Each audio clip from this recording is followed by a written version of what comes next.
Greetings YouTube, this is BJ Black, and this is part 14 of my Let's Play of Momus Quest Paradox RPG, Catalyst chapter.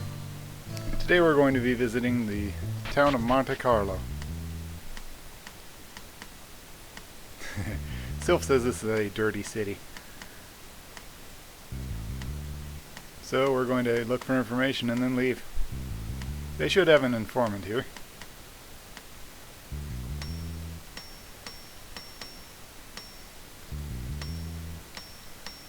Yeah, they seem to be of the general opinion that this place is pretty dirty and they don't want anything to do with it. This guy says that in this town there's been a succubus appearing and attacking men. And incidentally, he's wandering around in the back alley by himself for no particular reason. And here's our informant. We can get general information for 10 gold.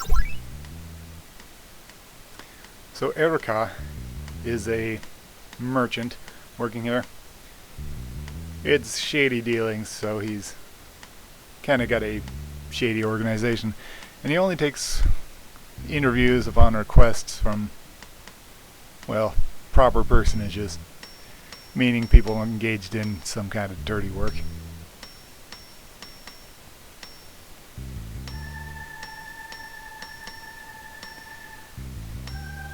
Hires a bunch of ne'er-do-wells and various scofflaws.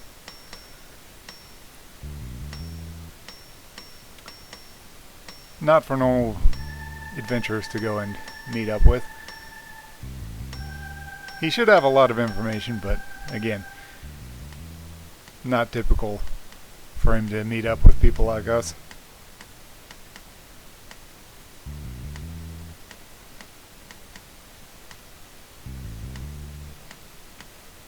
So the expensive stuff, he'll talk a little about. Well, to be honest, he doesn't say much. Erica is in charge of the black market dealings of the southern half of this continent.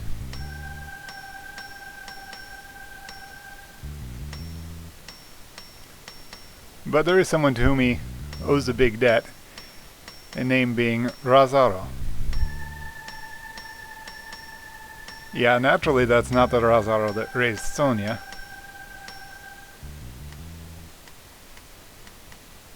The informant agrees, that's obviously someone else. Razaro doesn't have any family. Although apparently he did raise the kid, the daughter, of an old friend of his. They're a priestess right now. A priestess named Sonia? Yeah, exactly. The informant freaks out at this point. Says that he doesn't require the money he asked for or anything. And flusteredly sends us on our way.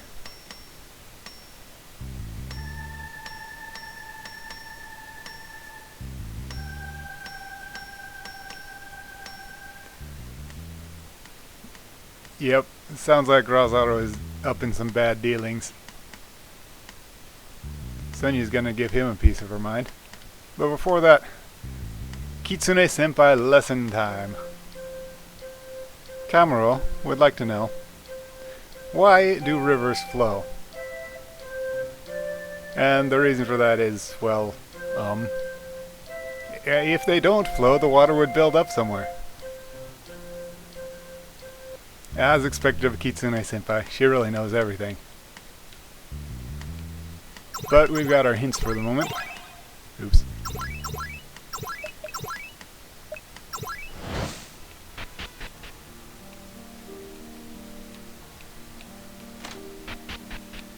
Now we can talk to Razaro and he'll help us out on our mission. Of course we've got the look of an adventurer, we've got all kinds of experience under our belt. Anyway, seems like Erica firm is got some dealings with him, so we gotta ask for his introduction. Sonia accuses him of villainous dealings. Associating with criminals wondering if he's up to anything else. Hey, I just know the guy from seen his face a few times. You know, having fun tramping about. Really, when your name come up, all the villains avoid all falling over themselves. Well, the informant anyway.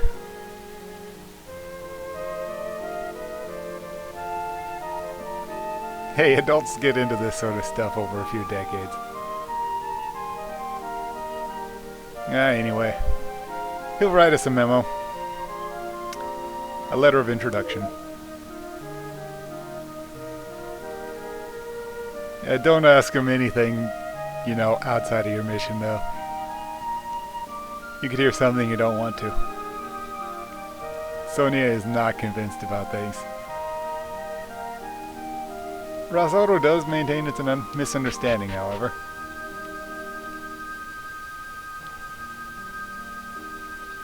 I want to change a few jobs around while I'm here. Why is Luca in the front of my party again?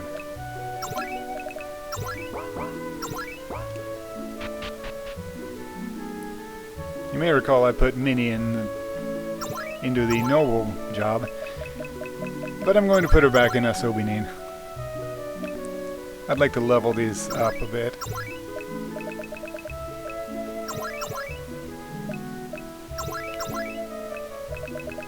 So that I can finally get the encounter 5 times, which will speed up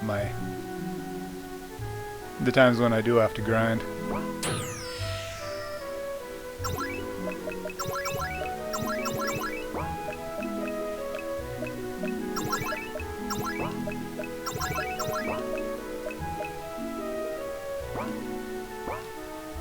Pretty soon Elias will also learn an ability I want to equip.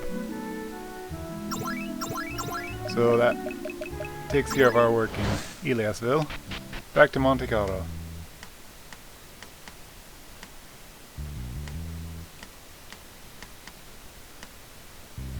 Hey, we got a letter of introduction now. Out of the damn way. This is Erica.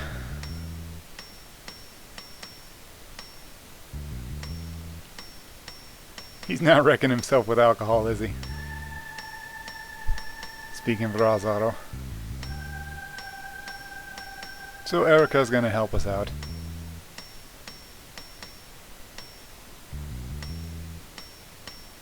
He isn't going to tell us anything about Rosado, though. I guess the two have a bit of a confidentiality going on. Sonia is not pleased. But she's just going to glare menacingly. We get some stuff, including one small medal. So if we want information, we can talk to everybody else. They don't know anything about Montecarlo or the White Rabbit, however. Not that they have any useful information on anything else. Oh, look, a pub. Let's go get drunk. Meh. This is our sheep girl again. She comes here, laughs, drinks, laughs some more. Nothing more you could want in a pub, right? Barney's complaining that she really should not drink so much.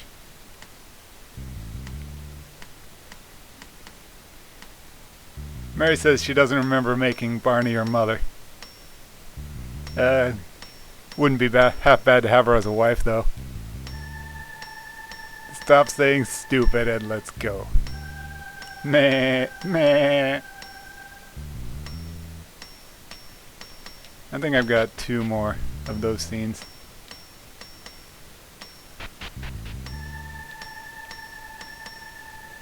Oh, I forgot something back in the term.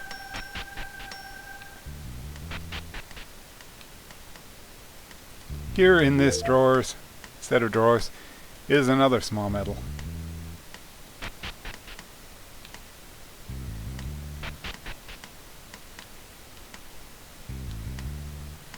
And one more event before we leave town. So there's been a succubus appearing and attacking people. Yeah, someone's about to get succubused.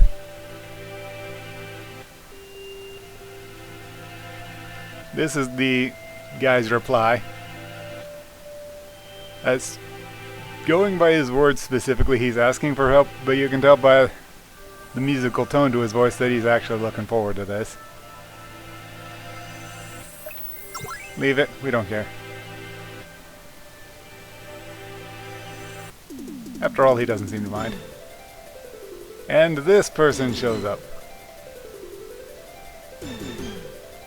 Yeah, a woman in a strange outfit. This is the hero of justice, Justice Kaiser. And she is utterly ridiculous.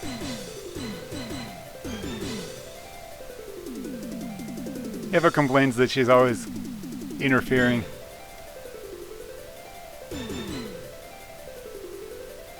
Justice Kaiser spouts off some cliche stuff. But Eva just wants to eat. She's hungry. Well, you know what succubi eat. And she runs away. Yes, of course she ran away again.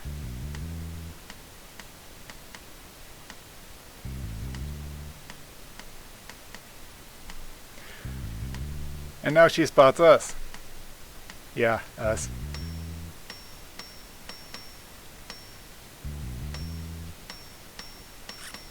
She has discerned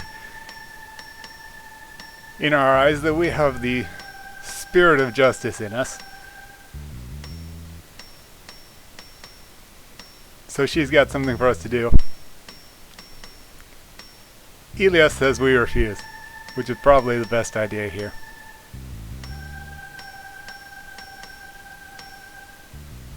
Justice Kaiser recommends another place.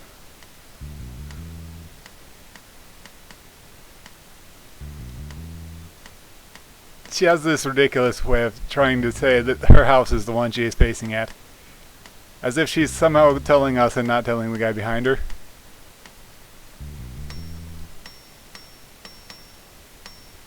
No, puppy, I disagree. She is not cool.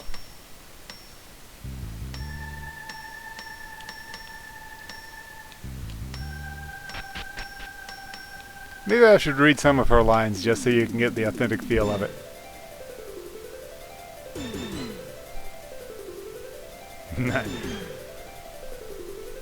Yoku kite kureta wa ne.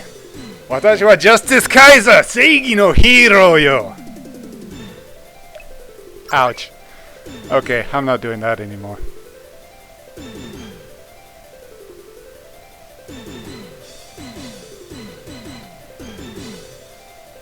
This is... She says it's a lonely job being a hero, because people don't understand her. She's been fighting this succubus named Eva lately.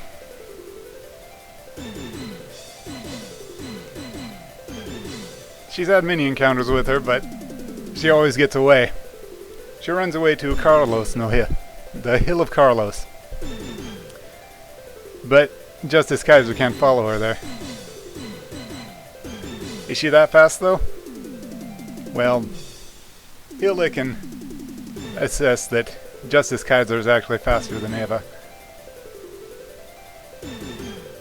Well, yeah, that suit she's in gets really sweaty really quick.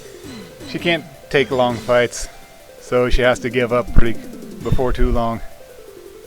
If you took it off, not exactly paying attention to what Sonia says, we continue to hear about her request. We get to beat Eva for her.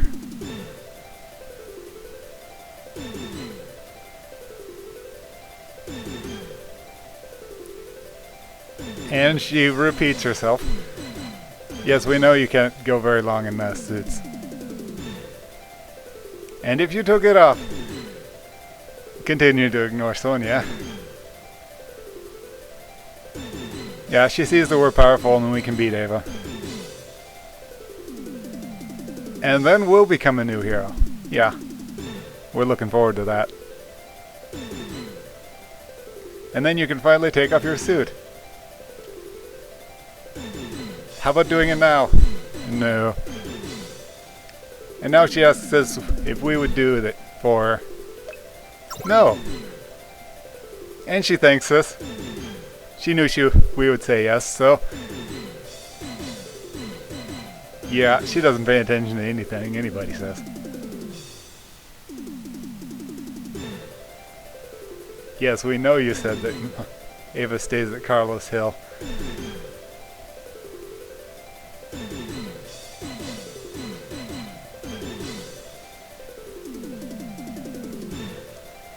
Take it off! Yeah. So, we've got a mission.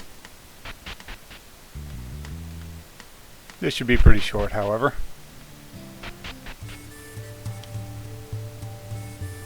Yeah, Ava's around here somewhere.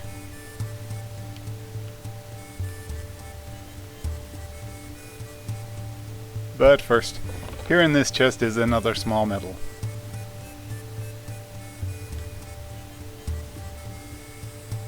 And here's Ava.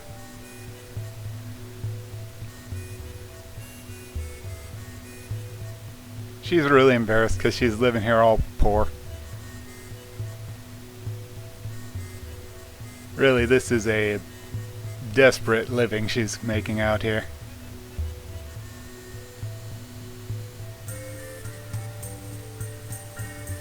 Yep, camping out, no food, stuff like that. Minnie says it's even worse than when Dawn was keeping her in that warehouse. In a pot in that warehouse. Well, at least the pot was warm. Yeah, we've got sympathy for your rough life and all, but we're not going to let you attack human villages and stuff.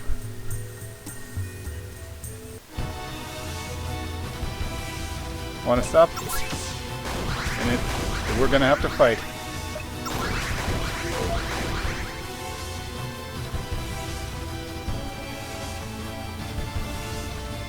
She can make a pretty cute expression when she wants to.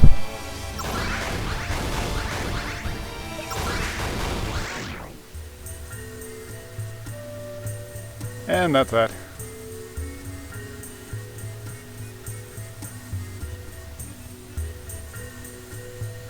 Yeah, she doesn't get to attack the town, but she has to eat too, so... What's she supposed to do? Oh, here's her history. She gets to a place and gets chased off, drifts to another place and gets chased off. So now she's at a town where she seems to be able to eke it out, if only barely, and she's getting chased off again, huh? Maya's still in my party? I can change that. Oh, no. No, I won't change that yet.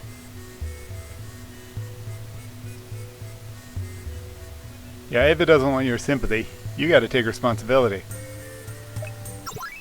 Yeah, I'll keep you in a castle. It's better than a tent, right? Well, how unreasonable is that? Yeah, most everybody else will get a choice.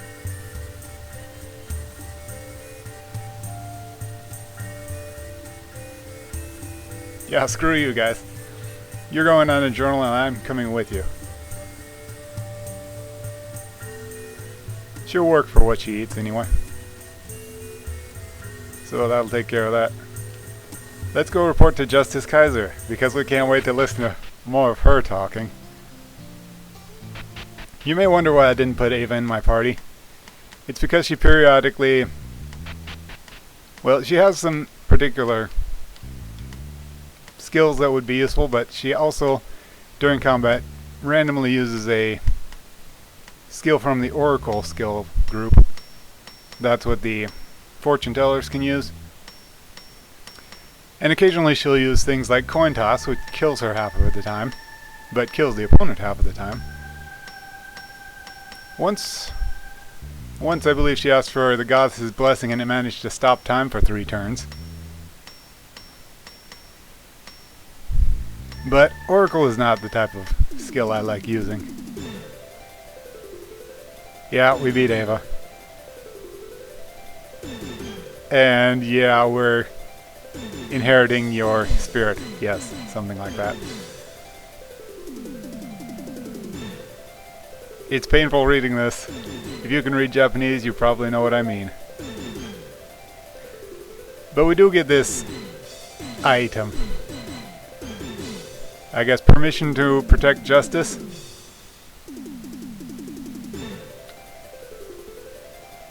Puppy, don't go along with this. You're just going to get her excited too. Okay, with this we can switch jobs to the Hero of Justice. You do have to master the guard class before switching to this.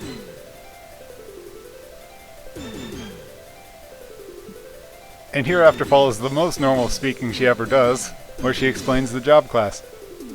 It's actually pretty weak and the skills aren't anything special. But if you have enough SP, you can transform, and then you get all your abilities go up, and you get some special abilities that you, special skills that you can use for a limited time.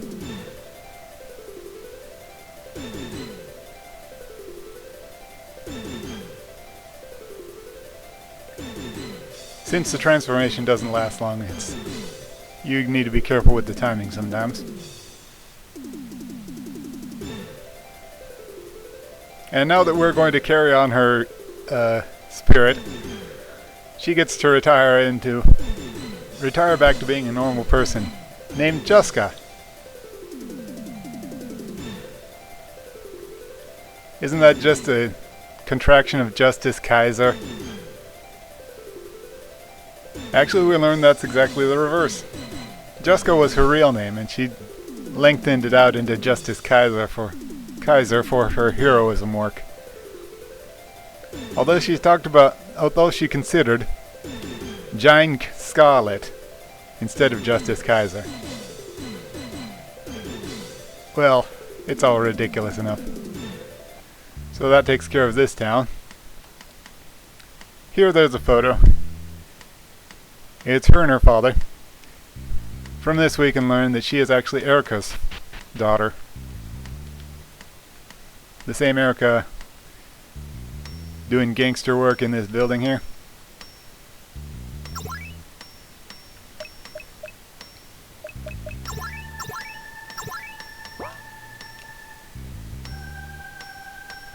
So, now that the business is done, we get to do a few other things.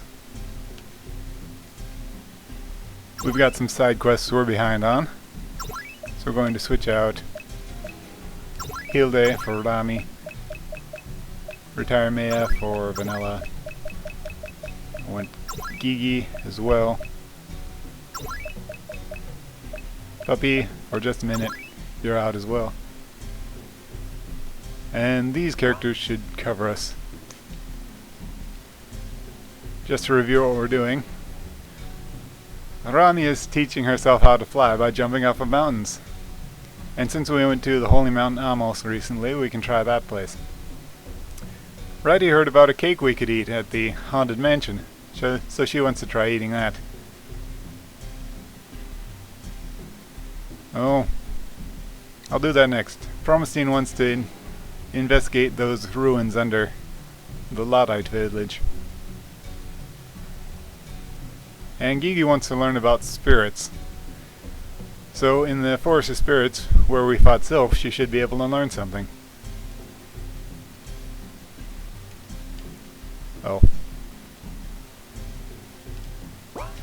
And Vanilla gets the idea of getting more stuff in her shop, so we get to go figure that out.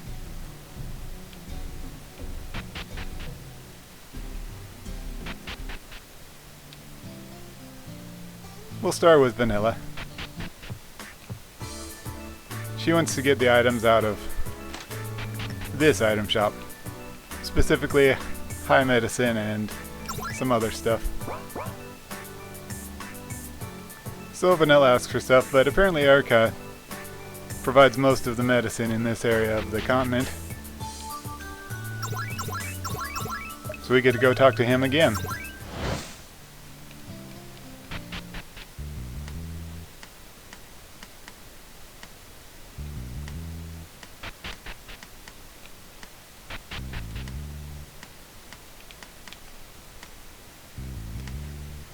She introduces herself and so on. Erica does say that he's a pretty tough negotiator and won't be doing supplies for, you know, just anything. But according to the talk, it says that Vanilla is getting good at negotiations herself. So there's more stuff.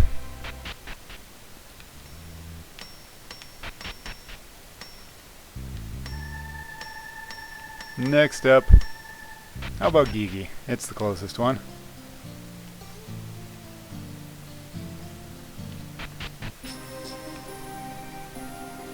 Since Gigi's curious about spirits, she gets to research spirits in the places where they live.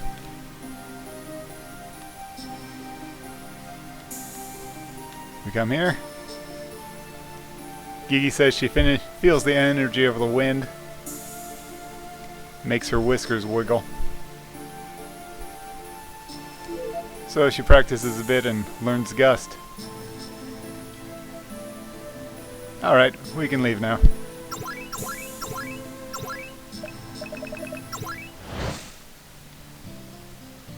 Next up, we're going to the Haunted Mansion. Ratty said there was a cake here that she wanted to try. Looks tasty, doesn't it? But she's excited, so, sure. You probably shouldn't. Nope, she has already started.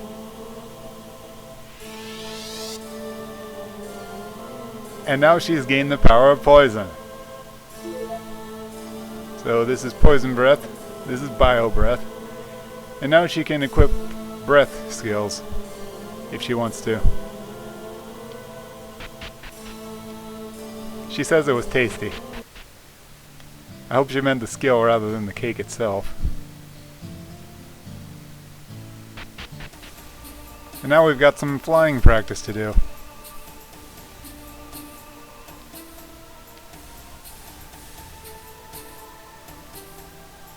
Whose bright idea was it to jump off a mountain? Oh yes, a Harpy's idea. You know, it's so high up we can't even see the ground anymore. Elia says if you abandon your body, you will float naturally. Believe in her and fly, yes. But Rami's not going to give up. If she runs away now, she won't never be able to fly. And here she goes! She flies kind of like a stick.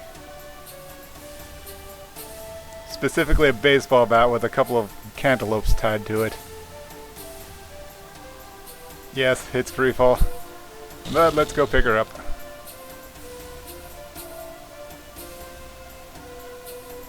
Damn, that hurt. One of her horns got bent. But she landed on her boobs again, so her body was unharmed. Defense, 20% up skill. No, ability. Skills are something else.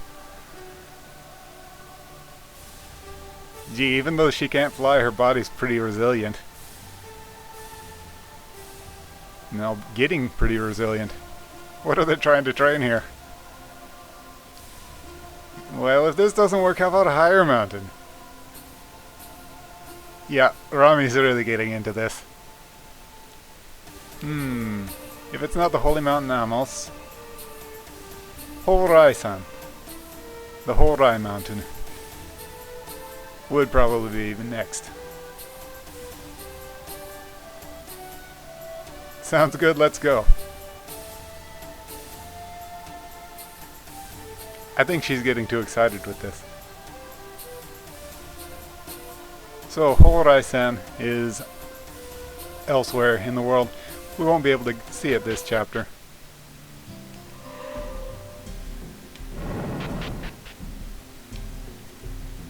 And that covers those characters. Let's get my fighters back in. Hilde. No, not Ava.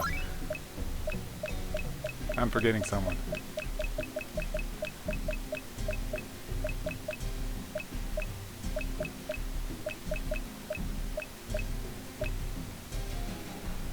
Whom am I forgetting?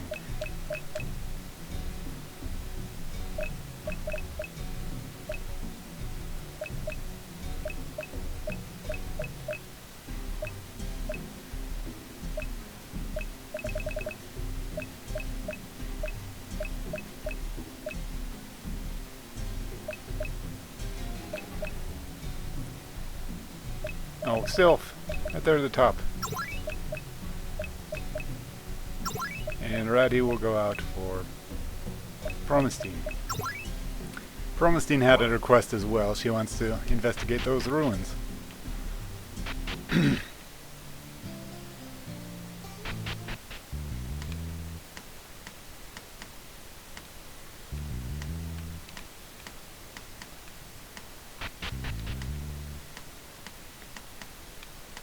Now, Promestine would want to investigate these ruins because she's a mad scientist.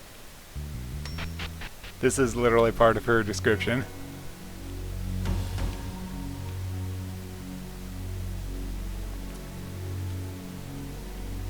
Up to this point in her history, she's been nothing but a librarian kind of character. But at this point we get some pretty good stuff. She's going to take a bit of time and read the info out of this particular terminal. It's a database and it's got a lot of info in it, so it'll take a little time to read. Yeah, a lot of it. Now she's scrolling through and Luca observes she's going pretty damn fast. Does she actually read at this speed? Well, yeah, she is a librarian from the heavenly world. This speed is pretty easy for her. Alright, she's gotten through it. The first thing to observe is that the laboratory network is down. So she needs to go to the various terminals to access each particular bit.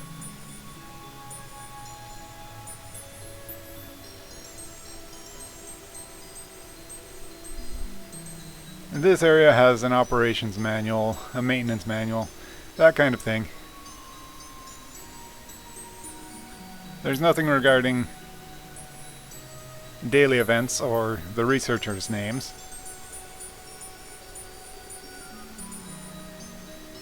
Nothing but engineering and knowledge, basically. Elias speculates it might be saved somewhere else, but Promestine can inform us that it probably is not gone. In fact, it rather looks like the data has been expunged. In places where normally there might be names of... where there might be names, there are just blanks.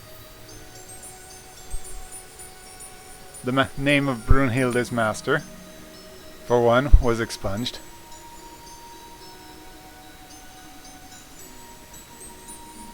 Probably the reason why Hilda can't remember his name is because it's been expunged as well, directly from her memory.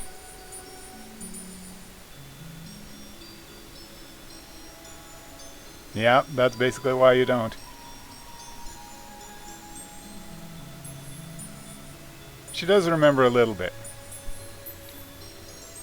Her master was the head person at this laboratory.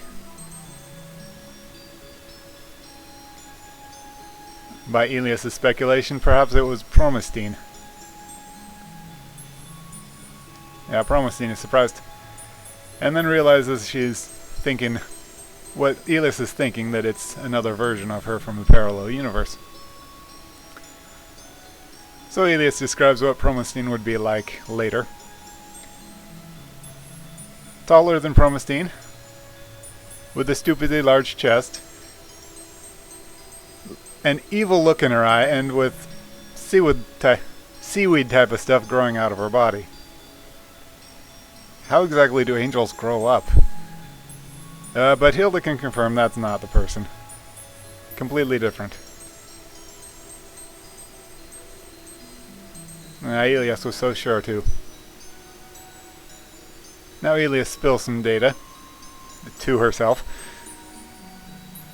that chimera monsters are the type that Promestine was working with her on,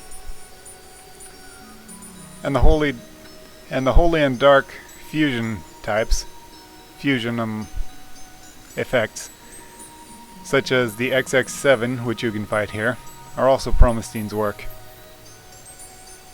So we're done at this terminal. I didn't mention it before, but there is a useful enemy you could fight here.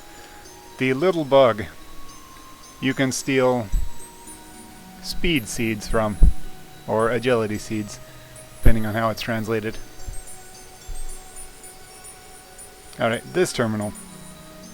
She reads, and it's data on the research of apoptosis.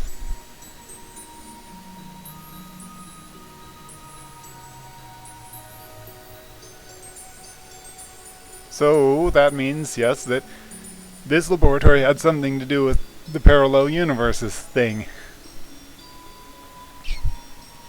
Most of the data has been deleted as well, but there is a part which relates to Hilda, which a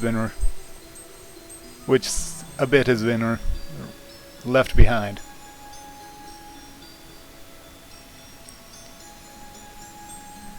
Here's a fact. Brunhilde was created as a anti-apoptosis war machine.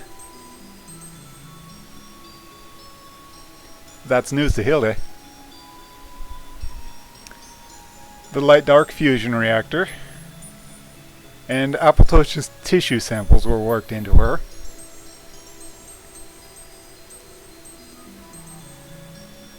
But with the whole laboratory broken down like this, no, she realizes it was actually not broken down, but put on minimum energy. Energy saving mode.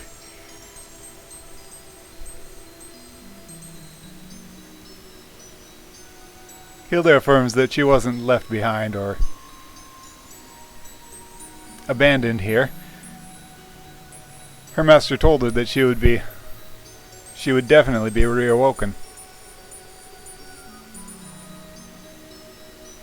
Right, and when she was awoken, she would fight against the destruction of the world. The fact that we woke her up at such a time and in such need is not a coincidence at all.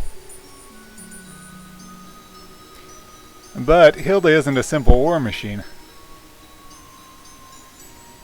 If she had been built with war machining in simply for war, she's really got too many functions that don't match up with the purpose.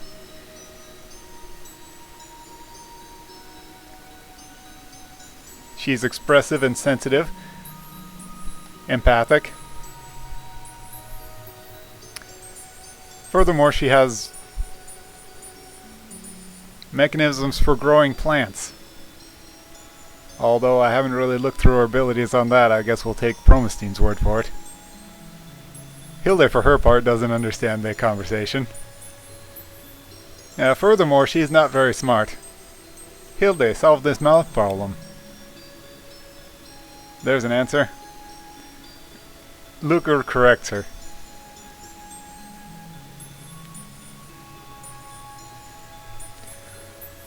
You see, even Luca's faster in calculations than Hilda. Just for comparison, another question. That's pretty rude, Promestine. But Luca answers.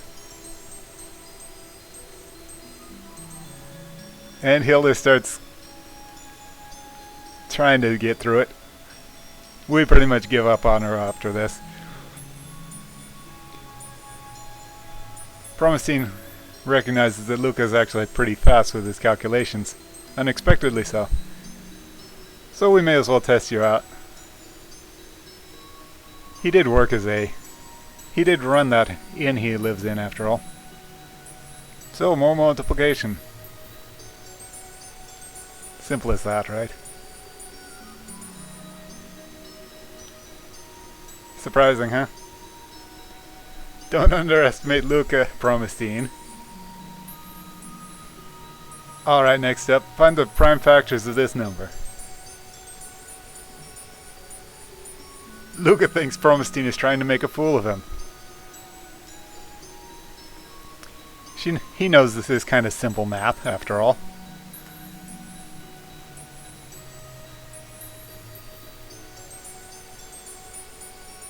That's just plain unusual, right?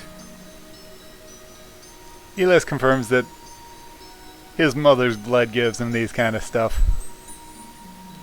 Interestingly, you can come here before Luca learns that he's an angel, and naturally Elias gives no clues. Honestly, I don't know why she doesn't talk more. Anyway, this is even him in his untrained state. If he received proper instruction, he'd be much better. And no, Hilde, just because we said prime factorization doesn't mean we're going to break you down into your factors. That's right, we need to return to the proper conversation. The reason why Hilde was created. Supposedly anti-apoptosis war machine, but also something else. But they don't say why. Alright, that's it for this terminal. We have 2 more? Yes, 2 more. Don't miss this one. So she reads this up. This seems to be a transportation device. There's a bit of settings left in it. Letters and numbers.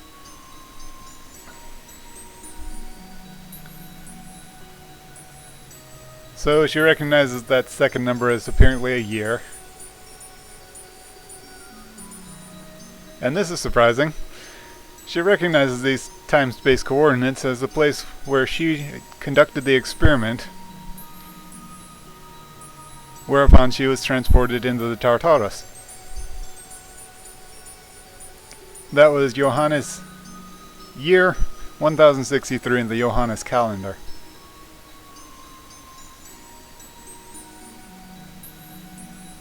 Right down to the day and the hour.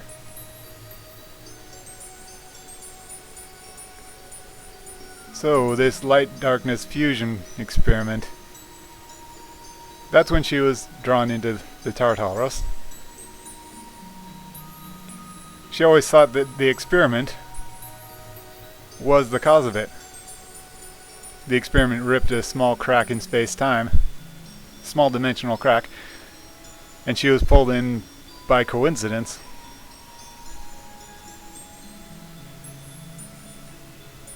But according to this device, she was sent into it by this laboratory itself.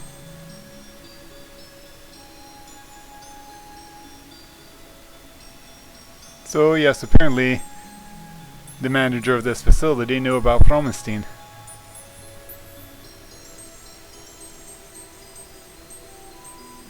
Most likely it was not a coincidence that it was done during that experiment.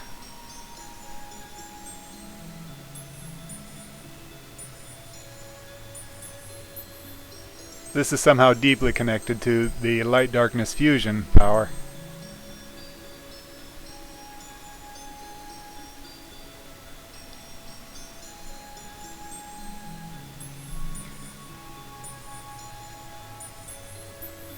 Given all the facts, the timing was absolutely perfect.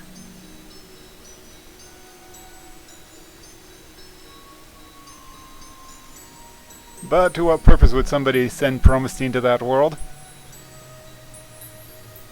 Was someone out to get her? Probably not. And in any case, Promestine doesn't know anyone who would want to offer like that. Although she doesn't know what she would become like in the future. But if they just wanted to off Promestine, it would be easier to kill her. Going through all the trouble to set up this machinery to send her off to there not only requires tons of preparation, but a ton of power.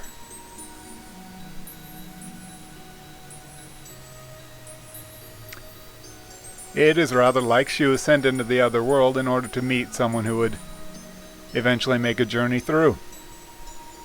Well, yes, Luca, in other words. She can't prove that. Ultimately, she's just going with these fragments of data and speculating.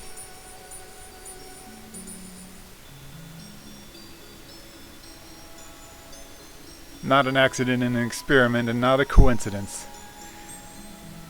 She really believes that somebody sent her there. But to think that the experiment's time and place was known to that precision.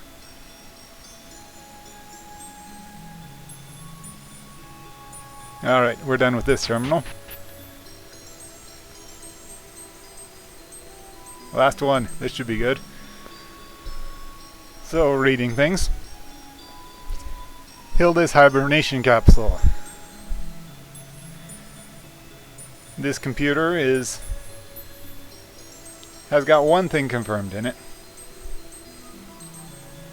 And she expected this as well. When Luca touched the panel, that's when Hilda awoke, correct? That was not a coincidence. The data contained in this computer is Luca's biological data. So what does that mean?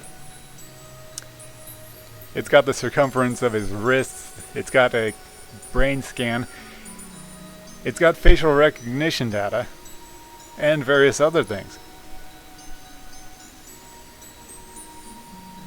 When Luca would touch the main panel on the computer, it would automatically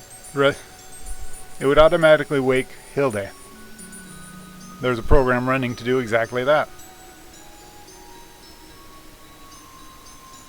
Yes, that is pretty strange that this place would have that much data on Luca as well. And it's only on Luca. Nobody else could have activated it.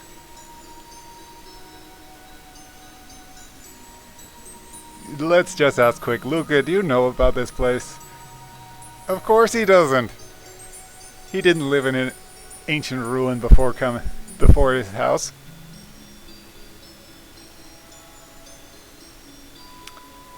Now Promestine observes that we've been calling it ancient ruins for a while, like it's natural to call it that. But it seems more like a future tech. Well, it's true. This place is filled with future technology. Came from a parallel universe, without a doubt.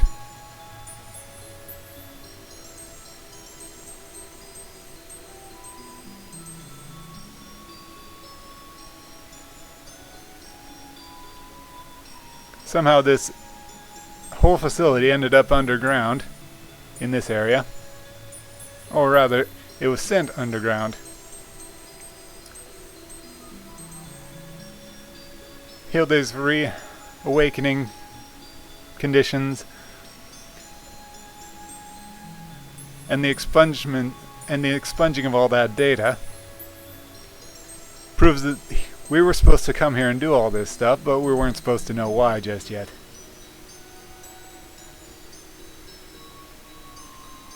One last thing to work out.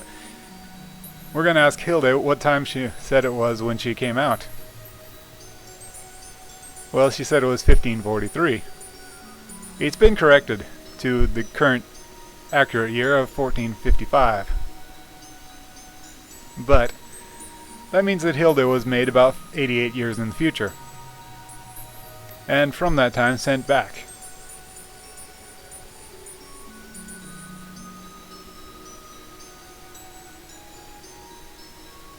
Well, we don't know why they did this, but they went through a lot of trouble and did a lot of very specific stuff to get things to work out as they did.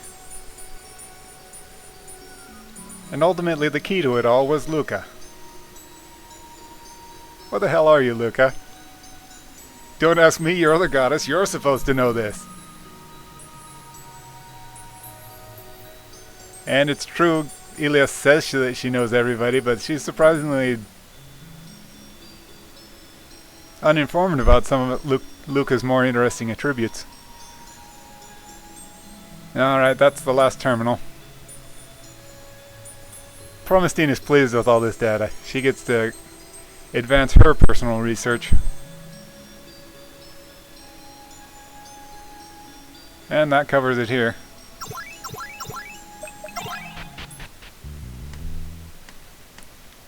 I would like to continue on and preferably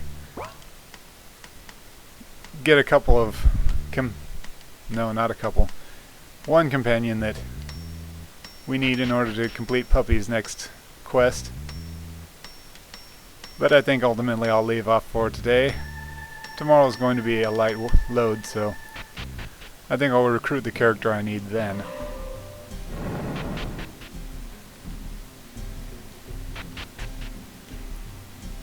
So, moving on with the plot. Well, I may as well dump Promestine from my party.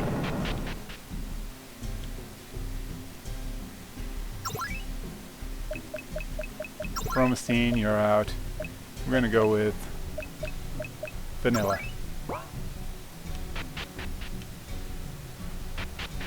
Alright, next on the map is Rupana. A strange little town in this increasingly worse off area. And that will do it for today. Now, I suppose I should mention I made a mistake when doing my trial run and accidentally saved an extra file. You also missed out on seeing me get a couple of achievements. But that will do it for today. See you later, YouTube.